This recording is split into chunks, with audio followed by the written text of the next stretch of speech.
I'm going to use that background. Come this way.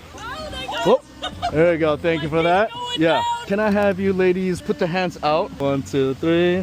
I love using Speedlight for my photography. I use the Neewer 100-watt Z3R Speedlight that has a big touchscreen on the back that's fun and easy to use like an iPhone. It even has a modeling lamp that's decently strong, and you can adjust the strength up and down by sliding on the screen. It even has a second LED light on the body. It looks so modern. I'm also using the Neewer QZ touchscreen remote trigger. You can touch the screen to adjust, but you can also touch the button and the scroll to run through the menus. It's also compatible with all Godox flashes, which is cool since I already have a handful of them. I have the 100-watt Neewer flash mounted on a softbox. The photos do come out great without flash, of course, but personally, I love using the flash in photography during the day using high-speed sync, meaning that the flash will work with this camera being on shutter 640, aperture 2.8, and ISO 200. I love how you can control your own light and make the photos look professional. Like and follow for more.